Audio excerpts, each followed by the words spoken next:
হবে না। আজ যারা শেখ সাহেবের মোহাব্বত করতেছেন, ভালোবাসতেছেন, আমি প্রশ্ন করতে চাই, তিনি যখন 15 আগস্টের পরে 36 ঘন্টা বসেছিলেন, এই নেতারা কোথায় ছিলেন? এত মোহাব্বত কোথায় ছিল? এত ভালোবাসা কোথায় ছিল?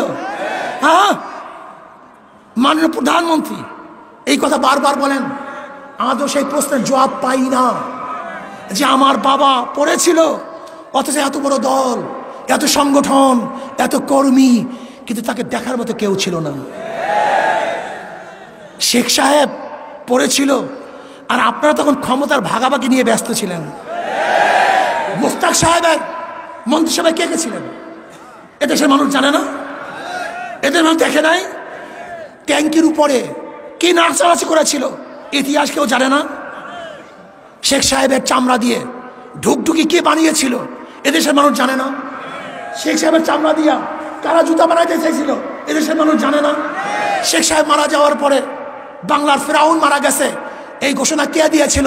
কোনো আলেম দেয় নাই, কোনো মৌলবী দেয় নাই, কোনো ইসলাম প্রেমিকরা দেয় নাই, তোদের মতো দালালরা দিয়েছে, তোদের মতো নাস্তিকরা দিয়েছে।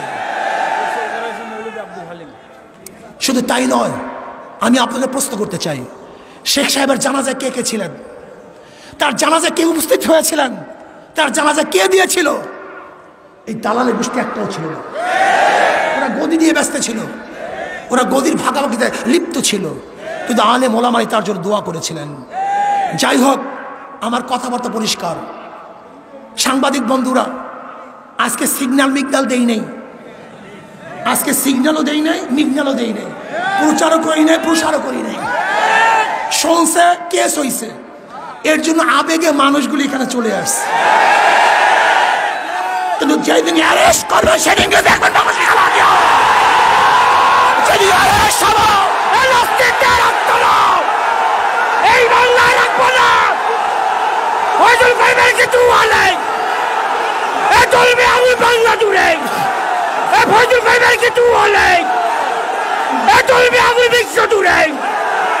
সেকে তোমরা কিছু হলে এ চলবে আমি বিশ্ব জুড়ে। তোমরা কিছু হলে এ চলবে আমি বিশ্ব জুড়ে।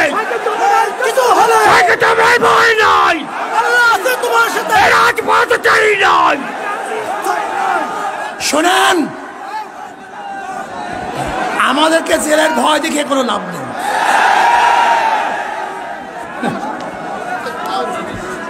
লাভ নেই, কোনো লাভ নেই। কেন? এনার আত্মজীবন পড়েছে, সাহস হয়েছে, জীবনে বহু জেল কেটেছেন, কথা ঠিক না? এই জেলের টেলের কেসের মেসের ভয় দেখায় আমাদেরকে লাভ নাই। যদি অন্যায় করে থাকি জেলে দেন, আপত্তি নাই, কিন্তু অন্যায় যদি না করি আর জেলে ঢুকবার দুঃসাহস দেখান, তাহলে বাংলাদেশের জনগণ ইনশাআল্লাহ সেই দুঃসাহস আঘাত করবে, আঘাত করবে ইনশাআল্লাহ। কি কথা ঠিক না? যেই দিন এই হাতের মধ্যে হ্যান্ডকাপ লাগবে অন্যায় হবে, সেই দিন বাংলাদেশের জনগণ এই হ্যান্ডকাপকে ছিঁড়ে ফেলবে ইনশাআল্লাহ।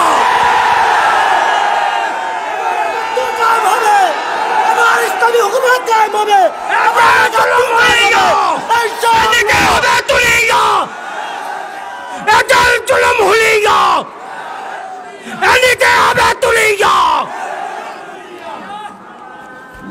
আপনারা ভাবছেন যে জেলের তকমা আর কেসের তকমা দেখালি ইঁদুরের মতো পালিয়ে যাব? ইঁদুরের বাচ্চা পালাতে পারে,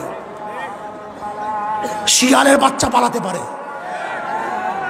ভোজনের বাচ্চা পালাতে পারে, বিলারের বাচ্চা পালাতে পারে, কিন্তু শেখ ফজলুল করিমের, সৈয়দ ফজলুল করিমের বাচ্চা পালাতে পারে না।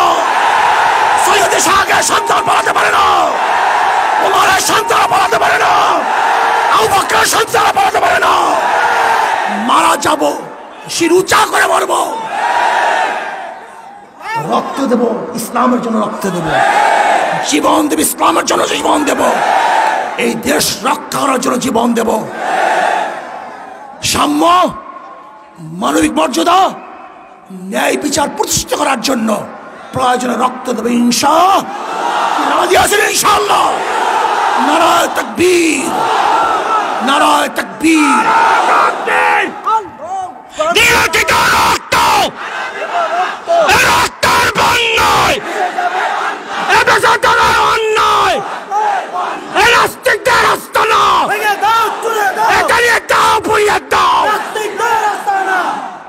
যারা আমাদেরকে জেলে দেখার ভয় দেখান, শেখ সাহেবের শেষ কথা বলি, শেষ করব।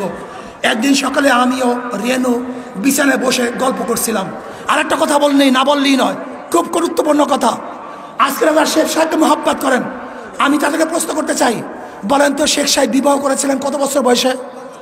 12-13 তার বয়স ছিল। কত বছর বলেন? বলেন তো রেনু ফজিলাতুন নেসা তার স্ত্রী, তার তখন বয়স ছিল কত? 3 বছর। কত বছর? জোরে বলেন। তখন তার বয়স ছিল 3 বছর। তার বাবা মারা যায় 5 বছরে, তার মা মারা যায় 5 বছরে। 7 বছরে তার দাদা মারা যায়। 7 বছরে তিনি তার ঘরে চলে আসেন। আমি প্রশ্ন করতে চাই, যারা শেখ সাহেবকে মহব্বত করেন, আজকে থেকে সংসদে বিল উত্থাপন করেন, যেমন শেখ সাহেব বিবাহ করেছিল 12-13 বছর বয়সে। আমাদেরকে আইন পাশ করতে হবে, আমরা 12-13 বছর বয়স বিবাহ করব।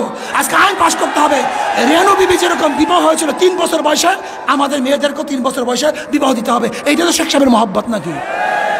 মহব্বত করো না? একদিন সকালে আমিও রেনু বিছানায় বসে গল্প করছিলাম। হাসুও কামার নিচে খেলছিল। হাসু মাঝে মাঝে খেলা ফেলে আমার কাছে আসে আর আব্বা আব্বা বলে ডাকে। কামাল চেয়ে থাকে।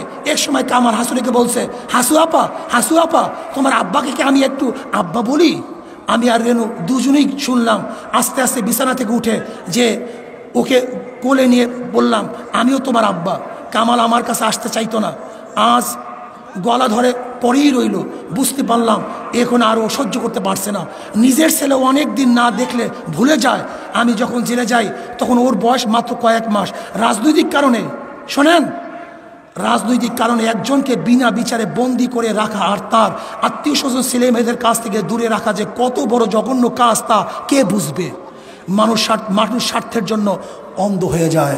আমিও শেখ হাসিনা সরকারকে বলবো, আপনিও স্বার্থের জন্য অন্ধ হয়ে যায়েন না। আমাকে এবং আমাদের সবাইকে এই স্বাধীনতা পালন করার তৌফিক দান করেন। আমার জন্য দোয়া চাই, আমিও দোয়া করি। সজাগ থাকতে হবে, চৌকান্না থাকতে হবে। ডাক পড়ার সাথে সাথে গোটা বাংলাদেশকে অবরুদ্ধ করতে হবে।